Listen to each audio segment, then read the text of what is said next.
Zoe the Feisty Cat. On a bright spring morning, in a small town nestled between rolling green hills, a little orange ginger cat named Zoe stretched lazily on the windowsill.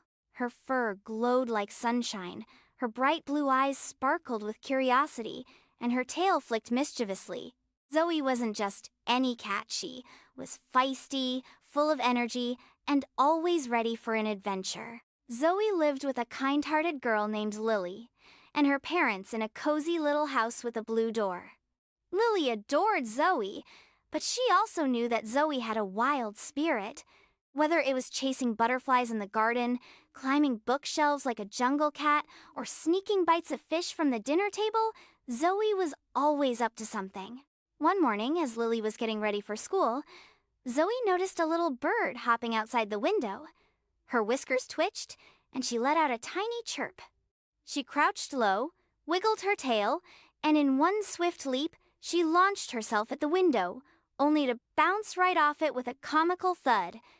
Chapter 2. The Great Backyard Chase.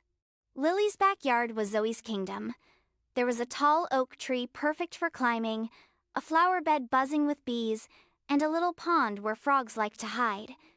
But Zoe's favorite part of the backyard was the wooden fence, where she would perch like a queen, keeping watch over her domain. One afternoon, while Lily was at school, Zoe spotted something unusual. A fluffy white cat from next door had dared to enter her yard. Zoe's eyes narrowed. This was her kingdom, and no uninvited guests were allowed. With a flick of her tail, Zoe leapt down and stalked toward the intruder.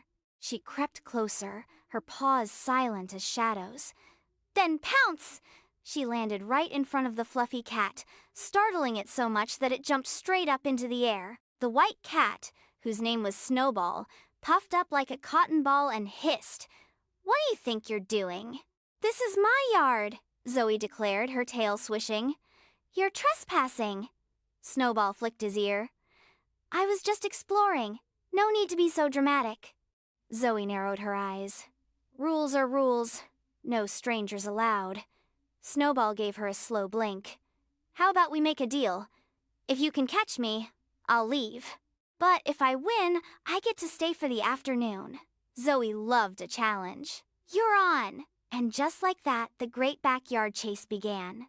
Zoe dashed after Snowball, weaving between flower pots and leaping over bushes. Snowball was fast, but Zoe was faster. Just as she was about to tag him with her paw, he made a surprise move. He darted up the oak tree.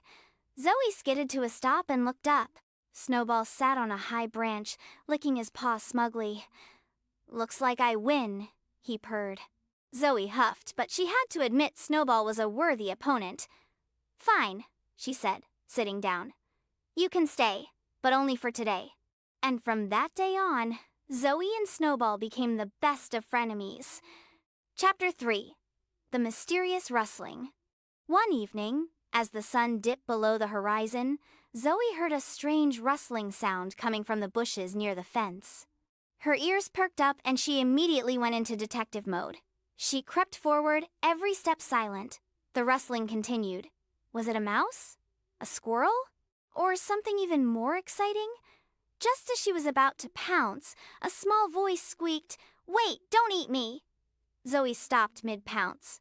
Peeking out from the bush was a tiny gray mouse with big round eyes. "Who are you?" Zoe demanded. "My name is Pip," the mouse said nervously. "I got lost while looking for food. I didn't mean to disturb you." Zoe tilted her head. Normally, she loved to chase mice, but Pip looked so scared that she decided to show mercy. "Well, Pip, you're lucky I already had dinner. Where do you live?" Pip's tiny whiskers twitched. "In the field beyond the fence, but I don't know how to get back," Zoe thought for a moment. As Pip scurried away, Zoe stretched out in the grass, feeling quite pleased with herself. Being feisty was fun, but being kind? That was an adventure all on its own. And so, Zoe's adventures continued. From backyard chases to mysterious midnight stakeouts, there was never a dull moment in her world.